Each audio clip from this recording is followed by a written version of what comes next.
Bonsoir à toutes et tous. Heureux, évidemment, de retrouver certaines et certains d'entre vous, et sans doute que certaines viennent pour la première fois. Donc, vous commencez à connaître un peu les règles, mais je les récapitule, je les répète. Merci de votre présence.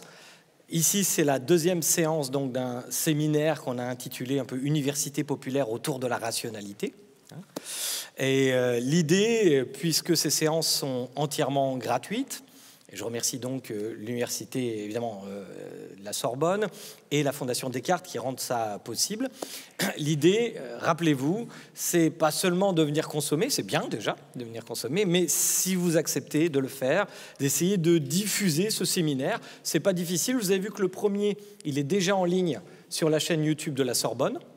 D'ailleurs, je crois qu'il a été vu 40 000 fois, ce qui est pas mal. Ça veut dire qu'il y a beaucoup de gens qui l'ont vu. J'espère qu'ils l'ont diffusé. Je reçois plein de messages, je ne vais pas faire le détail, de gens qui me disent « voilà, je l'ai diffusé », etc. Vous pouvez bien sûr diffuser cette vidéo, c'est chouette, mais le mieux, c'est à la limite que vous reproduisiez vous-même la conférence en regardant. On a laissé, grâce au service culturel de la Sorbonne, que je remercie aussi beaucoup, parce que c'est vraiment eux qui sont derrière tout ça, on a laissé les documents, c'est-à-dire les slides dans un premier temps, donc vous pouvez réutiliser comme vous le voulez. Et voici. Donc, nous voici arrivés à notre deuxième séance, dont le titre n'est pas très mystérieux, les limites de notre rationalité. Et on va s'interroger dans cette séance sur finalement les lestes qui pèsent sur notre jugement en général, et dont on va voir qu'ils sont en quelque sorte des lestes anthropologiques, c'est-à-dire qui concernent finalement notre espèce, notre condition de jugement.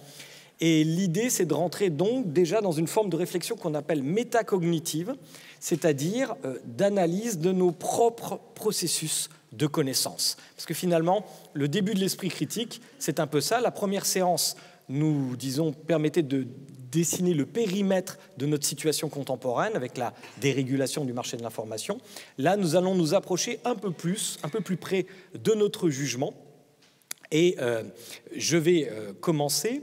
Nous avons commencé avec quelques minutes de retard pour attendre les retardataires, donc désolé de ce petit retard. Je vais commencer en évoquant la figure de Pierre-Simon de Laplace. Je ne sais pas si ce nom vous dit quelque chose. C'est probablement un des plus grands scientifiques de l'ère napoléonienne. Il est né au XVIIIe siècle, en 1749 très exactement. C'est un mathématicien, un astronome, un physicien, un homme politique français. On dit même qu'il a eu Napoléon comme étudiant. Je ne sais pas si ça relève de la fable. Je ne voudrais pas diffuser des fausses informations ici. Ce ne serait pas très heureux, quoique ça peut m'arriver, bien entendu. Mais vous le connaissez sans doute, Laplace, pour quelque chose qui est une expression dont vous avez peut-être entendu parler, qui est le démon de Laplace. Je ne sais pas si le démon de Laplace, ça vous dit quelque chose. C'est en fait une expérience de pensée que propose Laplace dans un livre qui s'appelle « Essais philosophiques sur les probabilités » qui date de 1814. Et Laplace nous propose d'imaginer un être tout-puissant, en quelque sorte, mais surtout omniscient, qui aurait toutes les caractéristiques du début de l'univers et une intelligence suffisamment puissante pour comprendre tout le développement de l'univers à partir de ses conditions initiales. Vous comprenez qu'on est là dans un modèle qui est ultra-déterministe. On suppose que si on connaît les conditions initiales d'un système, on peut en inférer son développement. Alors, je vais lire, en fait, c'est pour ça que j'ai pris un petit papier, une petite citation qui illustre ce que c'est que le démon de Laplace. Une intelligence, je cite Laplace, qui, pour un instant donné, connaîtrait toutes les forces dont la nature est animée et la situation respective des êtres qui la composent. Si d'ailleurs elle était assez vaste pour soumettre ces données à l'analyse, embrasserait dans la même formule les mouvements des plus grands corps de l'univers et ceux du plus léger atome. Rien ne serait incertain pour elle et l'avenir, comme le passé, serait présent à ses yeux. C'est ça, le démon de Laplace. On parle aussi de génie de Laplace de temps en temps. Et si j'évoque cette hypothèse de l'esprit, c'est qu'elle nous permet de penser notre propre condition. C'est-à-dire que le démon de Laplace est un être de pure connaissance. En lui, il n'y a pas place pour la croyance. On peut dire qu'en lui, être et connaître ne font qu'un. D'ailleurs, la légende dit aussi que quand Napoléon a pris connaissance des essais philosophiques sur les probabilités de Laplace, il lui a dit « Mais dites-moi, je ne vois pas beaucoup de dieux dans votre histoire. » Et Laplace lui aurait répondu « C'est monsieur que je n'en ai pas eu besoin. » Et ça, c'est très intéressant. Il ne conjecture pas sur l'existence ou l'inexistence de Dieu. Il affirme simplement qu'un bon système rationnel peut se passer d'hypothèses métaphysiques. Il ne va pas plus loin que cela, mais ne tranche pas sur l'existence de ces entités. Alors, voyez-vous, nous ne sommes pas des démons de Laplace. Précisément, en nous, être et connaître ne font pas qu'un. Notre rationalité est fondamentalement limitée en réalité. Oui, c'est une situation évidemment qui est paradoxale dans une société de la connaissance. En fait, plus nous accumulons de connaissances, si vous y réfléchissez, plus la part de ce que je sais par rapport à ce que l'on sait collectivement va en diminuant. C'est un paradoxe qui nous met presque dans une forme d'incertitude cognitive, en quelque sorte. La conséquence de cela, du progrès de la connaissance, est mécanique. C'est que les sociétés de la connaissance sont aussi des sociétés où les individus sont obligés de croire par délégation. C'est-à-dire que nous sommes obligés de faire confiance à des institutions parce que nous ne savons pas, mais nous croyons que, par exemple, telle institution scientifique a raison lorsqu'elle dit qu'il y a un réchauffement climatique. Personnellement, je n'ai pas les compétences, toutes les compétences qu'il faudrait pour trancher cette question. Mais je crois en l'existence du réchauffement climatique, tout simplement parce que je crois à la qualité de sélection des idées dans une institution collective, qui est l'institution scientifique, et qui aboutit à un consensus très fort sur l'existence de ce fait. Je dirais la même chose pour les vaccins, je dirais la même chose pour la théorie du Big Bang, etc. Si on y réfléchit un instant, la part de ce que l'on sait véritablement, de ce qui relève vraiment en nous de la connaissance, elle tient dans le creux de la main. La plupart des choses que nous prétendons savoir, en réalité, relèvent plutôt d'un régime de crédulité par délégation, qui est un régime de crédulité tout à fait rationnel. C'est la meilleure façon de croire que de déléguer son croire à une institution qui sélectionne drastiquement les idées, bien entendu. Mieux vaut tant qu'à faire, à mon avis, s'en remettre aux avis d'une communauté qui sélectionne méthodiquement les énoncés que de prendre une idée au hasard dans l'urne numérique d'Internet. Vous avez plus de probabilité de chance d'avoir un modèle intellectuel qui décrit de façon performante le réel. Donc vous voyez, ce paradoxe de la connaissance nous conduit dans des sociétés où il y a de plus en plus de connaissances, mais où la confiance est fondamentale. Et comme nous l'avons vu la dernière fois, c'est ce mécanisme de confiance, de croyance par délégation qui est en train de se gripper fondamentalement et qui nous met en péril, en quelque sorte. Mais au-delà de cette division de la connaissance, qui caractérise donc nos sociétés d'accumulation du savoir, il y a un certain nombre d'obstacles très importants qui nous empêchent d'être donc comme le démon de Laplace. Et ce sont ces obstacles qu'on va lister ensemble ce soir. Je vais les présenter de façon à les mémoriser facilement, parce que c'est en mémorisant cela qu'évidemment on peut éventuellement convoquer cette connaissance pour se méfier de quoi ? De son propre jugement.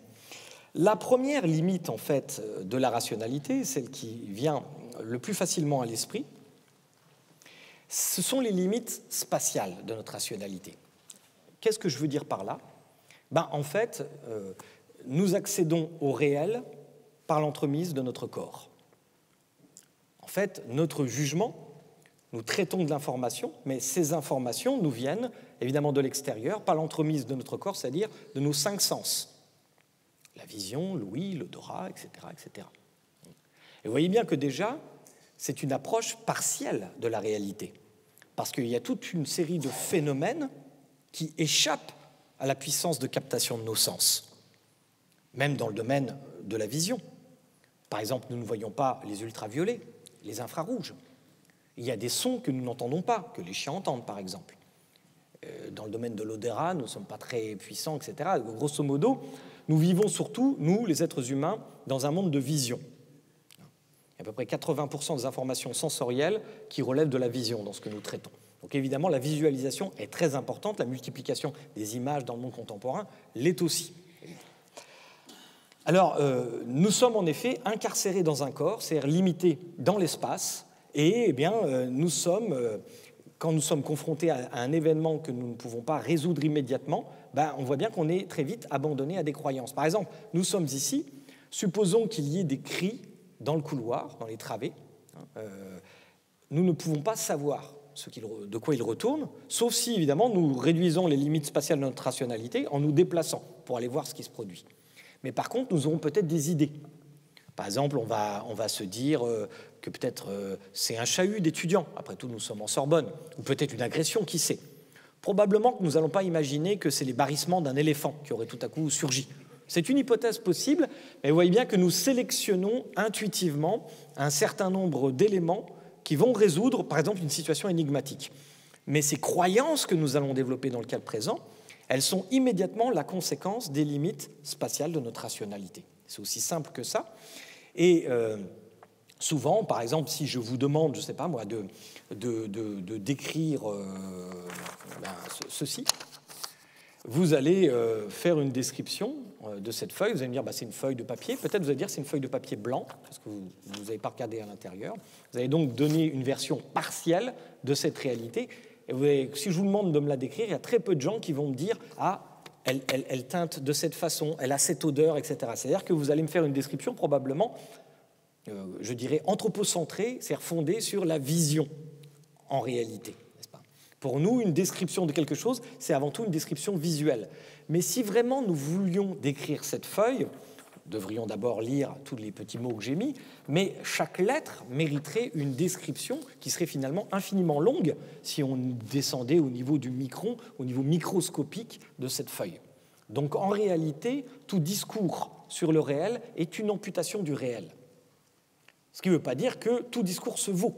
Encore une fois, on peut hiérarchiser les discours, mais on voit bien que l'idée de décrire exhaustivement un phénomène est probablement hors de notre portée. Voilà une autre raison qui nous conduit à être des sujets croyants. Et alors, souvent, en raison de la position, y compris sociale, que nous occupons, nous pouvons avoir une version seulement partielle de réalité. Nous voyons une facette, par exemple, du polyèdre, plutôt que la complexité des facettes d'un polyèdre réel. Alors j'aime bien cette image que vous avez peut-être déjà vue et qui illustre cette question. C'est une image assez célèbre. Vous voyez, ça rappelle aussi un petit peu l'allégorie de la caverne, par exemple, chez Platon. Si nous ne voyons que l'ombre d'un phénomène, nous pouvons inférer la nature de ce phénomène, mais selon la position dans laquelle on est, on pourrait croire que ce phénomène, c'est un cercle, ou au contraire un carré. Les deux seraient un peu vrais, mais ce ne serait pas la vérité. La vérité, en l'occurrence, c'est que c'est un cylindre. Et donc, selon la position que nous occupons dans un espace, nous pouvons avoir des inférences qui sont fautives. Et alors, on peut donner toutes sortes d'exemples, évidemment, plus ou moins amusants. Là, on voit bien que la vision du monde de la girafe n'est pas celle de la femme qui porte ce chapeau. Là aussi, on pourrait dire que c'est l'expression d'une limite spatiale de la rationalité. Alors, un autre exemple qui est tiré, je crois, de la famille royale d'Angleterre. Je ne suis pas très fort dans ce domaine. Je crois que c'est un personnage de la famille royale d'Angleterre. Il n'est pas très poli, n'est-ce pas? Du moins, d'après ce que nous voyons. Mais si nous changeons de perspective, nous nous apercevons que notre interprétation première n'est peut-être pas la bonne. Donc, en fait, si nous y réfléchissons, nous occupons dans la société des positions particulières. Donc, ces limites spatiales de la rationalité, ce n'est pas seulement des petits amusements sur des photos. C'est que nous occupons aussi, dans la société, des espaces urbains. À Paris, je suis sûr que si on utilisait, certains l'ont fait, vos téléphones pour tracer vos chemins, on s'apercevrait que vous avez des chemins extrêmement conventionnels et peu diversifiés. Vous fréquentez probablement des individus qui vous ressemblent socialement. D'abord, vous allez avoir des fréquentations culturelles. Je suppose qu'ici, par exemple, il y a une certaine diversité, je m'en réjouis, mais peut-être pas totalement une diversité sociale totale. D'ailleurs, on va essayer d'améliorer ça les années suivantes. Mais c'est vrai aussi de l'amour. On peut croire que le coup de foudre, par exemple, est totalement indéterminé. On aime le croire. Mais en réalité, les statistiques montrent que nous nous rencontrons que nous nous rencontrions très exactement sur notre lieu de travail, par l'entremise de nos amis ou dans la famille. Et même lorsque nous sortons, par exemple, dans un bar et que nous pouvons rencontrer quelqu'un, ce n'est pas n'importe quel bar. Il y a des bars qui sont bien fréquentés, d'après nous, mal fréquentés, etc. Tout cela dit beaucoup de notre endogamie sociale.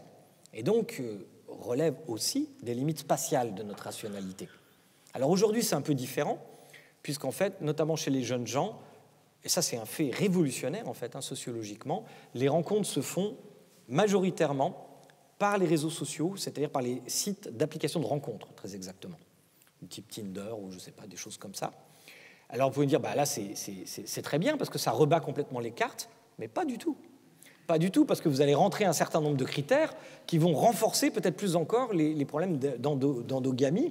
Et vous allez d'ailleurs sélectionner, c'est généralement les femmes qui sélectionnent les hommes plutôt que l'inverse sur ce genre d'application. Vous allez sélectionner des individus qui correspondent à vos critères d'acceptation, d'acceptabilité, qui évidemment ne sont pas indifférentes à votre trajet biographique et social. Donc oui, nous sommes enfermés dans des espaces sociaux qui nous permettent de juger. Alors il faut se méfier, il faut se méfier de parfois les positions qu'on a, parce que de quoi s'agit-il? Alors je ne sais pas à quoi vous pensiez. Je ne sais pas ce que vous avez imaginé, mais enfin vous voyez que si on conjecture trop vite sur la base d'un échantillonnage du réel trop restreint, en fonction de notre position d'observation, nous pouvons vite aboutir à des conclusions, disons, hyperboliques ou faussées. Bon, évidemment, ça c'est pour le sourire.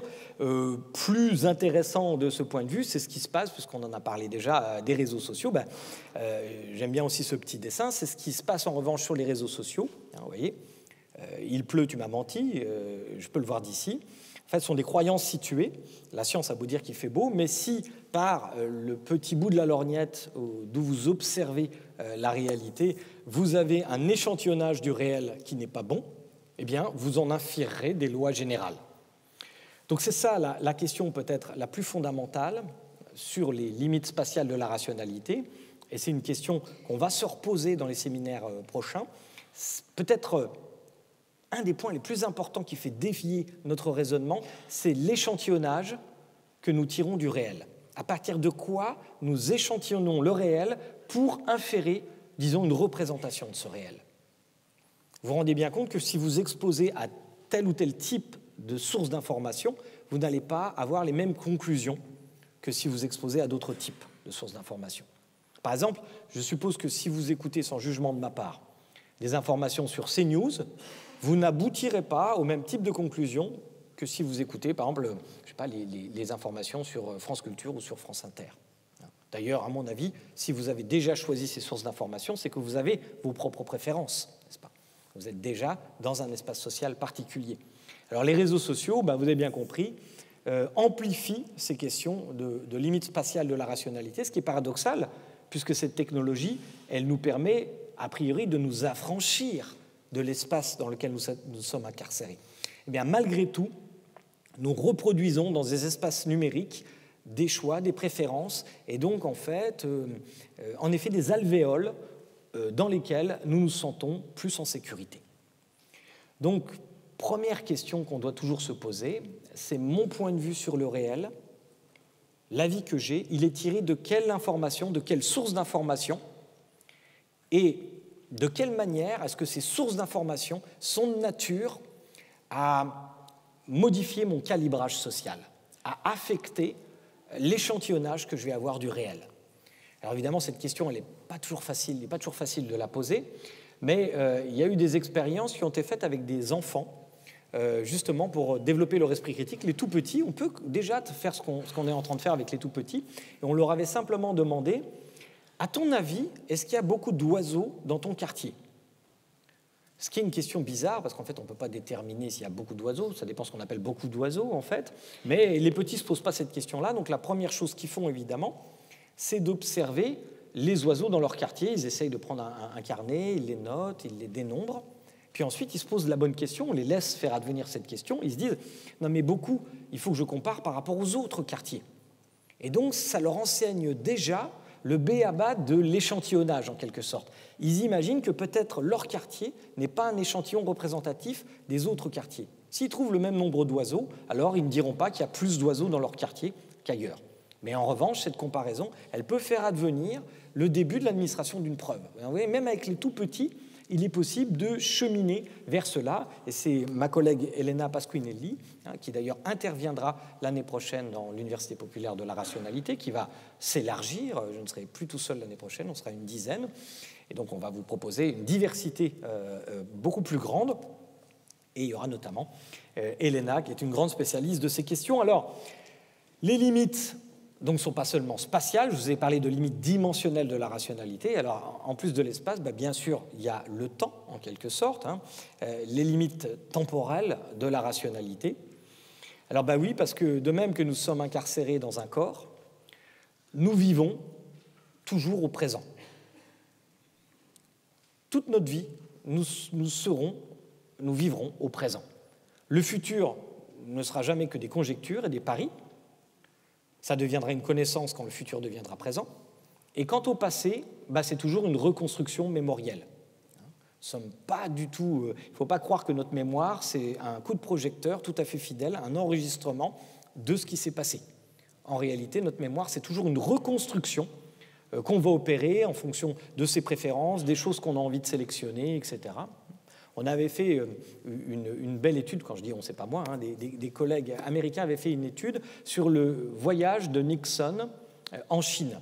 C'était une grande première, parce qu'il y avait à ce moment-là de grandes tensions entre les États-Unis et la Chine, et on se demandait si Nixon allait serrer la main de Mao, comment ça allait se produire. Et alors ces psychologues sociaux ont demandé aux gens de faire des paris. Et à votre avis, quel pourcentage de chance que cela aboutisse à ceci, cela? Et puis, 1 an après que l'événement a eu lieu, ils leur ont demandé est-ce que vous avez eu raison dans vos paris? Est-ce que vous vous rappelez quelle probabilité de chance? Et alors, ça ne vous surprendra peut-être pas, quand ils ne s'étaient pas trompés, ils ont largement augmenté leur probabilité, et quand ils s'étaient trompés, ils l'avaient largement diminué. En fait, ils avaient reconstruit la propre mémoire des probabilités qu'ils avaient associées aux événements. Et alors, pourtant, nous sommes contraints dans notre vie de tous les jours, sans cesse, d'anticiper les événements. Par exemple, vous êtes venu ici en imaginant que je viendrais. Mais j'aurais pu être malade, votre anticipation aurait pu être déçue. Moi aussi, je m'attendais à ce qu'il y ait des gens. J'aurais tiré une drôle de tête s'il n'y avait eu absolument personne. C'était un peu plus improbable. Mais vous voyez que dans la vie de tous les jours, quand vous postez une lettre, c'est de moins en moins fréquent, et quand vous allez au cinéma, quand vous prenez le métro, que sais-je, vous ne réfléchissez pas consciemment à ce qui va se produire, vous anticipez. Alors vous êtes venu ici, je ne sais pas comment, par quel moyen, vous avez pris le métro, vous n'êtes pas dit, et si tout à coup le métro n'existait pas, n'existait plus, ou ne fonctionnait pas. Pourtant ça peut arriver, des grèves, etc. Il y a plein de choses qui peuvent contrarier nos anticipations. Mais nous utilisons sans cesse, des milliers de fois par jour, des anticipations, et la plupart de ces anticipations, elles ressemblent à ce qu'on appelle la prédiction à l'identique. C'est la forme la plus simple de prédiction. C'est-à-dire que, grosso modo, on se dit que demain sera à peu près semblable à aujourd'hui. D'où les routines. On routinise un certain nombre de choses. Quand on va au cinéma, etc., on a l'habitude, on s'attend à ce qu'il y ait tout un environnement qui fasse aboutir les anticipations qu'on avait produites. Vous savez que la prédiction à l'identique, ça peut être convoqué pour la météo. La météorologie, vous pouvez dire, demain, il fera le même temps qu'aujourd'hui. Eh bien, cette forme de prédiction, jusque dans les années 60, elle était plus efficace que la météorologie conventionnelle. Elle atteignait 60 à 70% d'efficacité. Rien qu'en disant demain, il va faire le même temps qu'aujourd'hui. Alors depuis Lorentz notamment, et la découverte de la physique du chaos et disons de modèles mathématiques beaucoup plus robustes pour prévoir ce genre de choses, la météo fait bien mieux que la prédiction à l'identique. Mais la prédiction à l'identique, c'est très profondément insinué en nous, et parce que ça fonctionne bien, encore une fois, la plupart du temps. Ce qu'on appelle notre vie quotidienne est fondée sur des prédictions à l'identique qu'on n'examine pas. D'abord, ça peut nous conduire à des erreurs sévères. et là je me référerai au grand Bertrand Russell, hein, un philosophe et logicien anglais qui avait beaucoup d'humour, un grand militant pacifiste par ailleurs, qui a été incarcéré pour ça très brièvement alors qu'il était déjà très très âgé. Et Bertrand Russell donne un exemple qu'il appelle la dinde inductiviste. C'est ce que c'est la logique inductive, vous vous rappelez, la logique inductive, c'est tirer une proposition générale à partir de cas particuliers. On va multiplier les exemples et on va en inférer une loi générale. La logique déductive, c'est l'inverse. Et donc, qu'est-ce qu'est la d'inductive, cette dinde? Alors, il se trouve que je l'ai retrouvée, elle est là, c'est elle. Et alors, pourquoi elle est inductiviste? Tout simplement parce qu'elle en infère une loi, elle aussi, elle fait des petites prédictions, et à chaque fois qu'il y a le paysan qui vient, il sait que le paysan va lui donner du grain. Elle est contente. Donc, le paysan cause, suscite le contentement de la dinde, effet. Donc, elle en infère inductivement une loi jusqu'à la veille de Noël. Et voilà, donc c'est un exemple un peu cruel, je concède, qui montre que la prédiction à l'identique peut être confirmée des centaines de fois et puis nous conduire à la catastrophe dans certains autres fois. Mais heureusement, on n'est pas doté seulement cognitivement de capacité à prévoir par l'identique. Ce serait un peu limité. Peut-être que notre espèce aurait déjà disparu. On est capable un peu de prévoir, par exemple, des phénomènes qui évoluent ou qui régressent. Mais seulement nous le faisons, comme vous allez le voir, pas de la façon la plus rationnelle non plus. Ce que nous faisons généralement, c'est qu'on va tracer une tangente imaginaire à la pente du présent. Alors pour l'instant, c'est un peu abstrait, mais je vais vous le montrer. Et je vais vous demander, si vous voulez bien, il faut bien que je vous fasse travailler un petit peu, de faire un petit test avec moi. Bon, je n'ai pas les moyens, évidemment, de récupérer des feuilles que je vous donnerai. Donc je vais vous faire confiance. Je vais admettre que vous faites en toute honnêteté. Il s'agit de faire un calcul de tête. Okay. Bon. Je vous le dis tout de suite pour que vous ne vous fâchiez pas contre moi. Je ne vais pas vous laisser le temps de faire tout le calcul, c'est normal. C'est prévu dans l'expérimentation, en fait. D'accord. Mais vous allez voir, vous n'allez pas être content quand même. Bon, mais je vous le dis. Je sais que ça ne sert à rien, mais je le dis. Alors, essayez d'aller le plus vite possible pour connaître le résultat du calcul que je vais vous afficher, d'accord? Top. Je savais que vous ne seriez pas content. Bon, c'est tout simplement 1 fois 2 jusqu'à fois 8, c'est factoriel 8, grosso modo. Et quand on fait ce test, parce qu'on l'a fait auprès de personnes, ce qui nous intéresse, comme on a interrompu le calcul, évidemment, c'est le but, c'est que les gens n'aient pas fini le calcul et on se demande, mais comment ils vont anticiper la suite du calcul? C'est une façon de voir comment on se projette dans le futur. On voit une forme mathématique, est-ce qu'on est capable d'anticiper la bonne forme mathématique? La plupart des gens, quand ils commencent par 1 fois 2 fois 3, parce qu'il y a des petits malins qui commencent par l'autre côté, en général, on a à peu près 500 de moyenne. De l'autre côté, ça fait à peu près 2000 de moyenne. Mais le vrai résultat, c'est plus 40 000. Le vrai résultat, c'est que ça fait plus de 40 000. Et sans doute, beaucoup d'entre vous, vous êtes surpris. Et cette surprise, eh bien, c'est l'approximation du fait que votre anticipation est déconnectée de la réalité. Alors voilà, on a refait d'ailleurs cette petite expérimentation, et ça donne ça. Vous avez en bleu foncé le calcul réel, et en rose, on va dire en violet, les anticipations individuelles sur ce calcul réel. Et vous voyez que c'est vraiment une tangente à la pente du présent. On tire une tangente. Ce que montre cela, et on peut le généraliser, c'est que nous sommes très incapables de penser des phénomènes d'accélération ou des phénomènes de décélération. Et tous les phénomènes, qu'ils soient sociaux, physiques ou biologiques, qui relèvent par exemple d'une courbe exponentielle, nous avons tendance à avoir du mal à les anticiper. Ça, c'est vrai par exemple pour les phénomènes économiques. Il y a souvent une désindexation entre les anticipations d'un phénomène économique qui s'accélère et ce que nous avions anticipé. Et cet écart entre les deux, les sociologues appellent ça la frustration relative. Parce que nous croyons en fait initialement qu'on allait par exemple nous enrichir ou pas. Et l'écart entre les deux provoque des phénomènes sociaux tout à fait notables. C'est là-dessus, par exemple, que Émile Durkheim a écrit le suicide. Alors, il ne le formalisait pas exactement comme ça, mais en fait, la dérégulation du désir pour Émile Durkheim, créer des courants suicidogènes. Parce que plus vous espérez haut, et moins vous êtes capable d'anticiper des fortes accélérations ou décélérations, plus il y aura une désindexation entre l'expression de vos désirs et la réalité, et ça suscite véritablement des éléments de frustration très importants, au point qu'un sociologue qui s'appelle Ted Gurr a écrit un livre qui s'appelle « Why Men Rebel », « Pourquoi les hommes se rebellent-ils ?» Il en a fait une des explications de la révolte sociale. Il a pris plein de cas, de figures différentes, et il a vu qu'à chaque fois qu'il y a un écart très important, eh bien, on pouvait s'attendre à des mouvements de protestation. Alors, je ne vais pas conjecturer sur la solidité de son modèle, mais ce qui est très intéressant, c'est que c'est fondé sur une limite temporelle de la rationalité. Et si nous prenons un autre exemple plus proche de nous et qui vous parlera peut-être plus, regardez ce qui s'est passé pendant la pandémie, par exemple.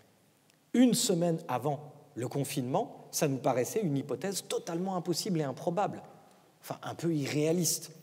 Nous avons été submergés, comme nous l'avons dit, par quoi ? Par la figure exponentielle du développement de cette épidémie. Comme toutes les épidémies, elles se produisent selon des courbes qu'on appelle sigmoïdes. Elles progressent lentement au début, puis très vite ensuite, puis éventuellement se ralentissent, parce que voilà, c'est des questions de populations qui ne sont pas touchées par l'information ou par le virus. Il y a toujours des niches qui sont plus difficiles à trouver. Donc c'est comme on les appelle des courbes sigmoïdes. Elles décrivent d'ailleurs la façon dont une innovation en général se déploie dans l'espace public assez souvent, pour la bonne raison qu'elle est précédée par de l'information. Et c'est comme le virus, ça nécessite des interactions. Donc vous avez une pente maximale de diffusion du virus ou de l'information quand il y a 50% de la population qui est touchée. Parce que c'est là que vous avez la plus grande probabilité que quelqu'un qui a le virus ou quelqu'un qui a l'information rencontre une personne qui n'a pas l'information ou qui n'a pas le virus, par exemple. Et donc, ça sont des phénomènes, pardon, je me bats avec mon truc sur l'oreille, ce sont des phénomènes que nous avons beaucoup de mal à anticiper. Donc ça sont les limites dimensionnelles de la rationalité. Mais s'il n'y avait que ça, s'il n'y avait que ça. Donc vous voyez que le dossier épais, et là, ce sont des caractéristiques qui sont en quelque sorte transculturelles. Je vous ai dit qu'elles étaient anthropologiques. Ça, c'est finalement une condition de l'être humain, d'être limité dans son corps pour juger. Je ne parle pas de gens qui peuvent projeter leur corps astral ou je ne sais pas quoi. Je parle de nous ne sommes pas capables de faire cela et nous vivons dans un présent éternel. Mais pour tous aussi, pour nous tous, nous vivons en quelque sorte dans des sociétés, nous avons été socialisés et cette socialisation, elle a conduit à nous faire incorporer, à nous faire implémenter des modèles de représentation du monde qui nous décrivent le monde en catégories de vrai et de faux, de bien et de mal, de beau et de laid. Nous avons appris à juger de cette façon. Nous pouvons éventuellement défier ces catégories interprétatives. Nous ne sommes pas obligés d'y être totalement soumis, mais elles ont beaucoup d'influence sur nous. Ce sont les processus de socialisation. Par exemple, Brunner, dans les années 50, un psychologue, c'est pas moi, moi je m'appelle Bronner, Brunner a donc fait un thèse qui est très intéressant avec ses collègues. Il a présenté des pièces de monnaie à des enfants et des ronds en carton de la même taille que les pièces de monnaie. Et il leur a demandé est-ce que ces ronds sont plus gros que les pièces de monnaie, est-ce qu'elles ont la même taille, etc.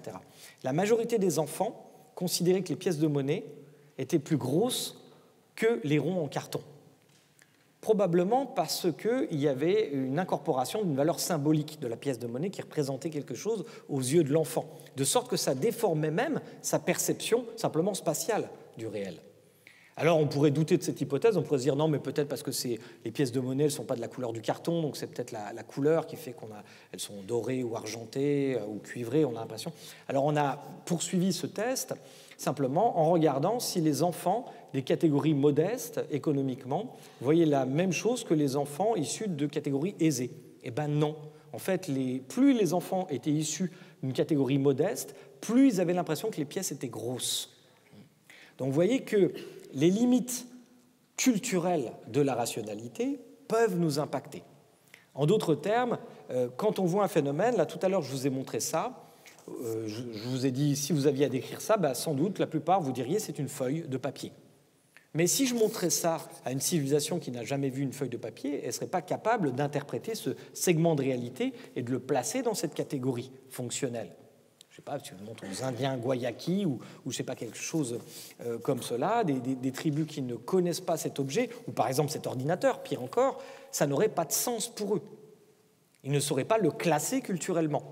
Donc en fait, ces catégories culturelle d'appréhension de la rationalité, elles nous empêchent de connaître le monde tout à fait objectivement. C'est vrai, mais sans elles, nous ne pourrions tout simplement pas connaître. Le monde nous semblerait globalement incompréhensible. C'est ce que dit d'ailleurs Emmanuel Kant à propos de l'hirondelle. Il dit « L'hirondelle est empêchée de voler très vite à cause des frottements du vent et de l'air, mais sans air, l'hirondelle ne pourrait pas voler du tout. » Il en va de même de nos catégories culturelles d'appréhension de la rationalité, de nos limites culturelles qui pèsent sur notre rationalité. Et je vais vous en montrer quelques exemples plutôt amusants parce que, en réalité, la littérature sociologique s'est beaucoup penchée sur ces limites culturelles de la rationalité, au point même parfois de croire que ce sont les seules limites qui pèsent sur notre rationalité et de ne pas tenir compte du tout de la troisième catégorie dont je vais vous parler un peu plus, qui sont bien sûr les limites cognitives de la rationalité. Alors, les limites culturelles de la rationalité, vous vous rappelez, on avait lors de la première séance évoqué le mythe des soucoupes volantes. Donc là, si je vous montre cet objet, quel que soit votre niveau de croyance par rapport à ça, que vous croyez à l'existence des soucoupes volantes ou pas, vous, sans doute, allez catégoriser cet objet dans une interprétation culturelle. Nous avons tous entendu parler de ce mythe, nous avons vu des films, etc. etc. En fait, c'est un bouchon de salle de bain. Mais c'est un objet qui a une autre fonction, mais vous voyez, mis dans un certain contexte, nous allons le classer intuitivement dans une catégorie. Mais ce qui est très intéressant, si je vous montre cet objet, c'est pour vous dire, vous rappeler, si vous le savez déjà, ou vous l'apprendre, qu'en fait, des phénomènes célestes mystérieux, il y en a toujours eu. Aussi loin qu'on trouve des documents. Et par exemple, prenez cette observation qui était faite à Nuremberg en 1561. Est-ce que vous voyez une soucoupe volante là-dedans? Pas du tout. Donc il y avait des phénomènes célestes qu'on n'expliquait pas à ce moment-là. Qu'est-ce que c'était? J'en sais rien, des phénomènes météorologiques ou autres, ou peut-être ça. Et vous voyez là, on voit des croix, toute une iconographie qui rappelle les mythologies chrétiennes. C'est-à-dire que les mêmes phénomènes inexplicables vont être interprétés de façon différente selon le cadre culturel dans lequel ils sont reçus. Donc ces phénomènes existaient, simplement, on ne voyait pas la même chose à ce moment-là. Et rappelez-vous d'ailleurs que l'on s'est mis à voir des soucoupes volantes seulement après le témoignage de Kenneth Arnold, qui disait qu'il avait vu non pas des soucoupes volantes, mais des arcs, des formes discoïdes sur le devant et coupées à l'arrière, qui ricochaient dans l'air comme des soucoupes volantes. Et à partir de ce témoignage, les gens se sont mis à voir des soucoupes volantes. De sorte que, vous voyez, il y a vraiment un cadre interprétatif culturel. Alors, d'autres façons de montrer nos attentes culturelles, peut-être de façon amusante, là aussi. Vous voyez, avant-après, en seulement 2 semaines, Robert a perdu ses lunettes. Qu'est-ce qui nous fait rire, en fait, là-dedans? Parce que je trouve ça drôle aussi, bien entendu. C'est qu'en fait, probablement, nous avions une anticipation. Nous sommes habitués à ce genre d'image. Avant-après, mais généralement, c'est des gens qui ont maigri ou quelque chose comme ça. Donc on s'attend à ça. Et peut-être même on s'est dit, ah ouais, peut-être il a un peu maigri, vite fait. Je ne sais pas ce que vous êtes dit. Et puis en fait, on s'aperçoit que ce n'est pas de ça dont il est question. Donc en fait, cette blague, qui vaut ce qu'elle vaut, elle est intéressante pédagogiquement parce qu'elle montre que nous avons des anticipations culturelles par rapport à nos habitudes. On a vu, et ça, ce n'est pas quelque chose qui date de notre enfance. Il suffit parfois d'avoir vu quelques fois ce genre d'image pour implémenter en nous des réflexes interprétatifs. Là, nous sommes confrontés à un réflexe interprétatif. Alors, autre type de réflexe interprétatif, ça, j'ai trouvé ça sur les réseaux sociaux, ça date d'il y a quelques années. Ça me paraît très intéressant dans la période que nous traversons. Parce que de quoi s'agit-il? Rien, d'un bus vide, c'est tout.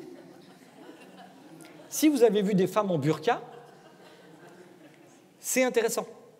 Parce que c'est ce que certains sur les réseaux sociaux ont vu, en fait. C'est juste un bus vide. Mais en effet, on comprend la confusion qu'il peut y avoir. On pourrait imaginer des femmes portant des burqas intégrales avec une petite visière, ce qui montre un certain nombre d'obsessions de notre temps présent. Je pense que si on avait montré cette image il y a 30 ans à des personnes, personne n'aurait vu des femmes en burqa. Aujourd'hui, oui, la question de l'islam, elle est obsédante dans notre espace public. On en parle beaucoup, sans cesse. Et puis en plus, il s'agit d'un bus. Donc un bus, ça redouble transport en commun. Qui dit transport en commun dit éventuellement quartier de banlieue, sensible. Donc vous voyez, il y a plein de stéréotypes qui nous attendent au coin du bois pour nous livrer une première interprétation. Alors dans ce cas de figure, évidemment, je prends des exemples un peu radicaux. Dans ce cas de figure, l'illusion dure quelques secondes. C'est une façon d'exemplifier le fait que nos catégories culturelles, elles vont nous proposer des interprétations d'un certain nombre de faits. Lorsque vous entendez parler d'un attentat, par exemple, ces derniers temps, on n'est pas gâtés, il y en a pas mal. Quelqu'un qui écrase d'autres personnes avec une voiture, avec un bus, un camion. Ne me dites pas que vous n'avez pas déjà une préinterprétation.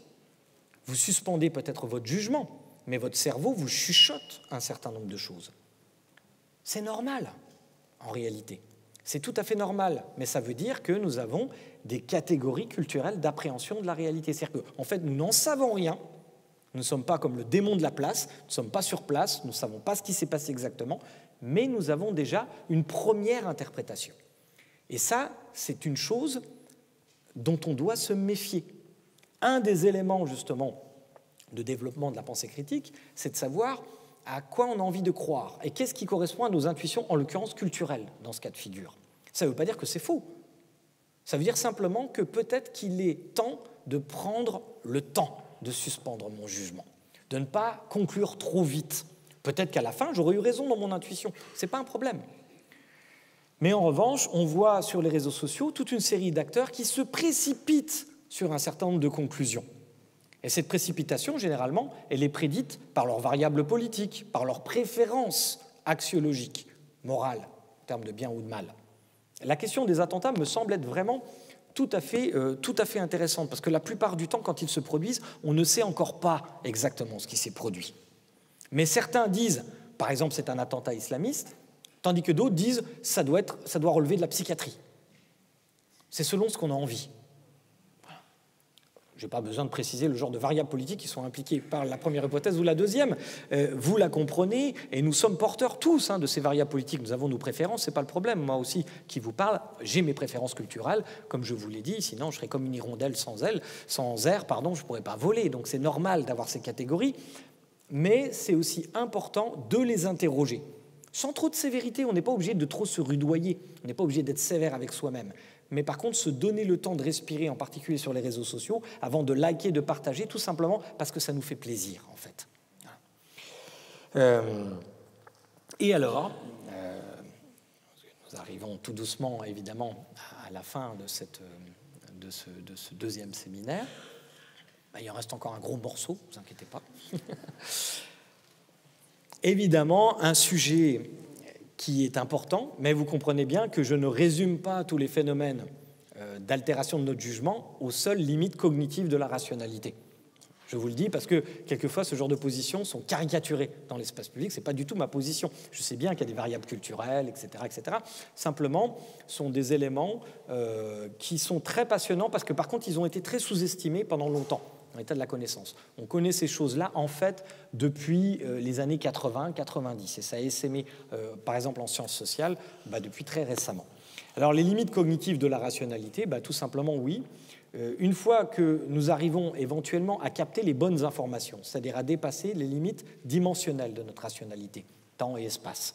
Une fois que ces informations, elles sont passées par le truchement et par le cadre de notre interprétation culturelle, et donc un peu déformée, évidemment, comme je vous l'ai dit, encore faut-il être capable de processer cette information, c'est-à-dire d'inférer rationnellement sur ces données. Et là aussi, il y a un certain nombre d'obstacles considérables. Alors, pour illustrer ce point, je prends un exemple qui ne date pas d'aujourd'hui. Je ne sais pas si vous vous en apercevez. Le costume et la cravate du monsieur doivent vous indiquer, mais c'est un exemple réel, tout à fait passionnant. C'est une émission de télé aux États-Unis qui s'appelle « Let's make a deal », faisons un deal, quoi, si vous voulez, faisons un accord, une négociation. Et en quoi ça consiste ? Ça consiste, d'ailleurs je crois qu'il y en avait une adaptation en France de ce jeu, ça consiste à être confronté, on est candidat à ce jeu, à 3 portes. porte A, la porte B, la porte C. Allez, hop, j'illustre ça. Et derrière une de ces portes, il y a une voiture. Oui, le niveau graphique est quand même remarquable. Vous n'êtes pas venu pour rien. Et dans le jeu, derrière deux portes, alors elles sont opaques les portes, hein, je les ai rendues transparentes pour que vous compreniez, mais normalement c'est 3 portes opaques. Bon, donc derrière une des portes il y a une voiture, et derrière les deux autres il y a des chèvres. Pour qu'on se comprenne bien, normalement la voiture est plus désirable que les chèvres.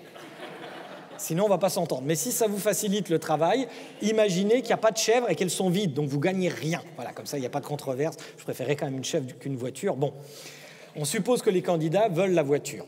Alors, les 3 portes opaques sont opaques, évidemment, et donc le présentateur, je ne vais pas vous le remontrer, hein, qui a la cravate, il dit quelle porte choisissez-vous? Et donc, vous choisissez une porte. Vous ne savez pas si vous avez choisi la bonne porte ou pas la bonne porte. Mais quelle que soit la porte que vous avez choisie, vous m'accorderez que parmi les 2 que vous n'avez pas choisis, il y en a au moins une derrière laquelle il y a une chèvre. Éventuellement les 2, si vous êtes tombé pile poil sur la voiture sans le savoir, mais même si vous êtes tombé d'abord sur une chèvre, il reste au moins une des 2 portes où il y a une chèvre. Et ça, le présentateur, lui, il sait où est la voiture et les chèvres, mais il ne donne aucune indication de message corporel, ou etc. Il joue très bien le jeu, c'est un professionnel. Et donc, il ouvre une des portes que vous n'avez pas choisies. OK ? Donc, vous avez fait un choix, et parmi les 2 portes que vous n'avez pas choisies, il en ouvre une qui révèle une chèvre. Donc vous avez choisi soit la A ou soit la C, hein, la première ou la troisième, peu importe. Et là, le présentateur dit « page de pub, mais avant ça, je vais vous laisser, donc let's make a deal, hein, faisons un accord, je vais vous laisser le choix, soit vous conservez la porte que vous avez choisie prioritairement, ou bien vous la changez. C'est comme vous voulez. Page de pub, voilà. Et ensuite, la personne choisit. Bon, ça a duré des années, je crois que ça a duré 20 ans, cette émission. Puis un jour, quelqu'un a écrit un magazine qui s'appelle Parade. Et ce magazine avait cette caractéristique qu'une femme, qui s'appelle Vos Savante, je vous promets que c'est vrai, qui porte bien son nom puisqu'elle était l'être humain au plus haut QI mesuré. Et elle faisait quoi? Elle répondait aux courriers des lecteurs. Donc elle n'était pas ultra bien employée, sans doute. Mais ceci dit, un lecteur, un jour, lui a demandé Marilyn Vos Savante, est-ce que vous pouvez me dire si dans ce jeu, Let's Make a Deal, il y a une stratégie à avoir? Est-ce que ça sert à quelque chose de changer de porte ou de garder la porte? Parce que, dans le fond, quand on a éliminé une porte, il ne reste plus que 2 portes, celle où il y a la voiture et celle où il n'y a pas la voiture. Est-ce qu'il y a une stratégie? Et la réponse que Marilyn Vos Savante a fait à cette question a scandalisé les États-Unis, y compris des mathématiciens, y compris, d'après Massimo Piattelli-Palmarini, 2 prix Nobel de physique qui n'ont pas voulu reconnaître leur erreur. C'était Marilyn Vos Savante qui avait raison. Elle a dit qu'il y avait une stratégie, en fait. Donc là, cette histoire-là, ne la racontez pas le soir de Noël ou quand vous êtes entre amis, etc., parce que ça ne va pas bien se passer. J'espère que vous allez me croire, mais en fait, oui, il y a une stratégie. Si vous changez de porte, vous avez 66% de chance d'avoir la voiture. Rappelez-vous, il faut changer de porte. Il n'y a pas 50% de chance. Et ça, c'est quelque chose d'extrêmement résistant pour notre esprit. C'est connu dans la littérature sur le problème, le nom de Monty Hall problème. Donc vous pouvez regarder sur Internet, Monty Hall.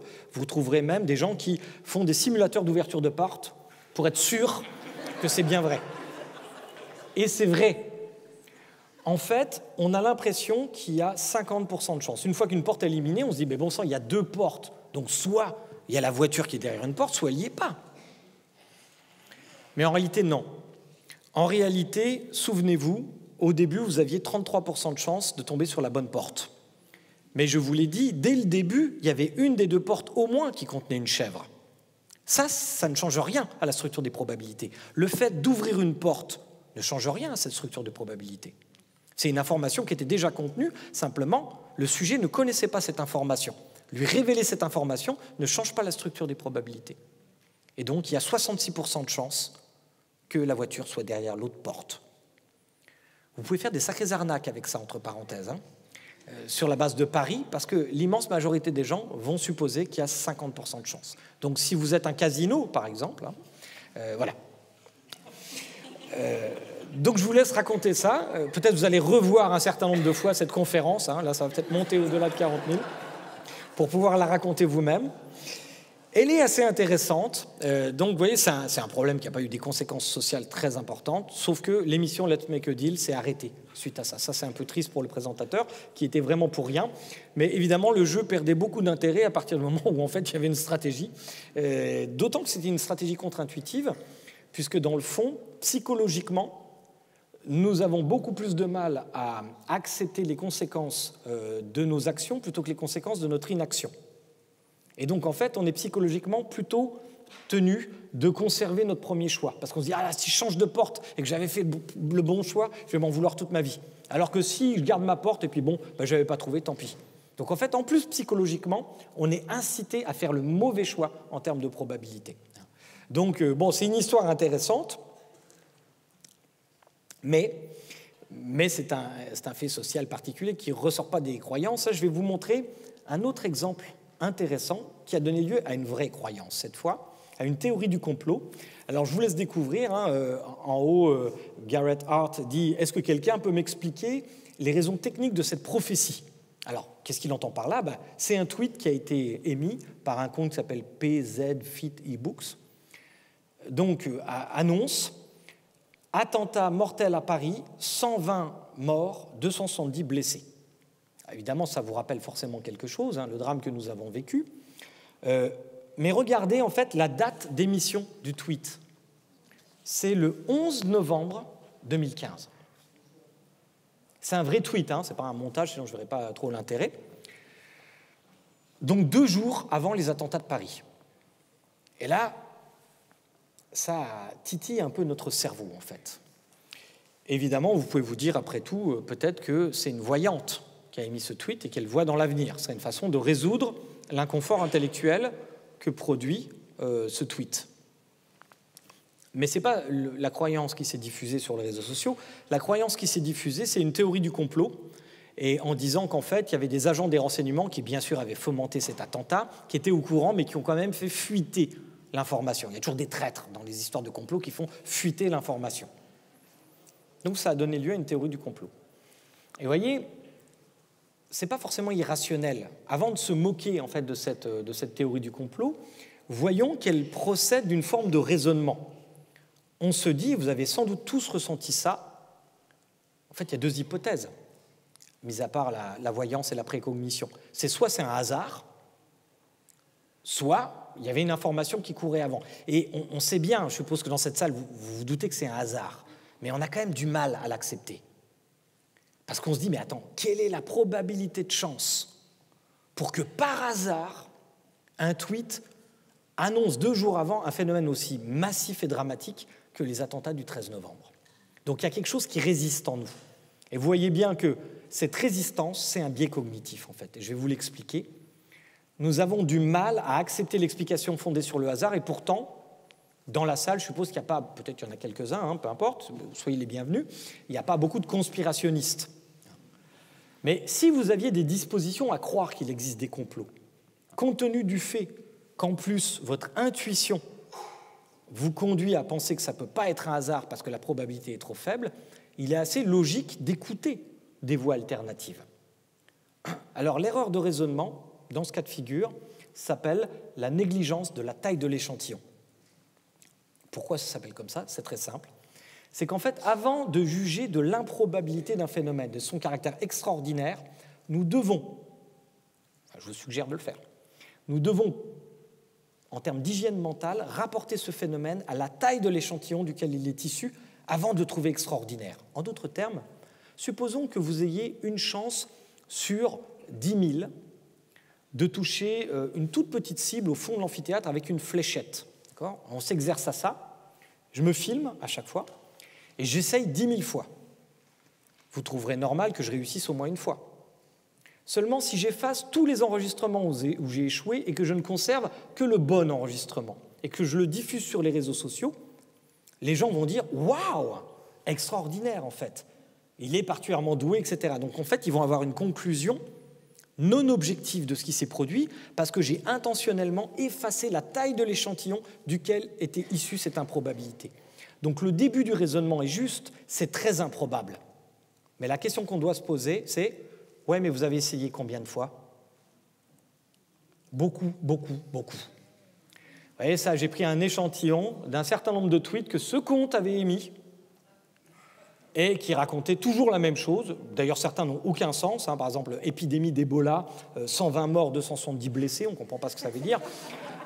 Attaque dans une mosquée au Nigeria, 120 morts, 270 blessés. En fait, sont des prédictions, ce n'est même pas des prédictions, ça se veut une description random, au hasard, qui émet des milliers et des milliers de tweets. Et en fait, le but, simplement, ce n'est pas de nous tromper, c'est d'hameçonner notre attention. On se dit, oh là, il y a eu un attentat à Paris, on clique, et en fait, ça nous vend de la publicité. Ça n'attrape ni go, tout simplement. Ça n'attrape ni go, mais eh bien, de façon improbable, une fois, 2 jours avant, c'est tombé pas très loin. En même temps, ce n'est pas la réalité, il n'y a pas eu 120 morts et 270 blessés à Paris, mais notre esprit ajuste. Ce que nous retenons, c'est le caractère incroyable de la prophétie. Ce n'est pas du tout incroyable si vous reconstituez la taille de l'échantillon. Donc voilà une mesure d'hygiène, par exemple. Quand vous trouvez un phénomène tout à fait extraordinaire, essayez de reconstruire mentalement la taille de l'échantillon.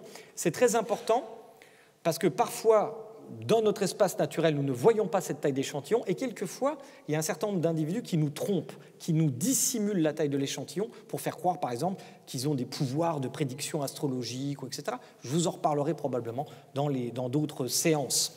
C'est notamment les techniques qu'utilisait quelqu'un qui s'appelait Uri Geller, je ne sais pas si vous vous rappelez de lui, voilà, qui est un escroc en fait, un mentaliste qui se faisait passer pour quelqu'un ayant des super-pouvoirs, alors qu'il utilisait simplement les super-pouvoirs de notre esprit, enfin plutôt les super-non-pouvoirs de notre esprit, et notre capacité, il le faisait avec beaucoup de talent par ailleurs, mais il nous trompait.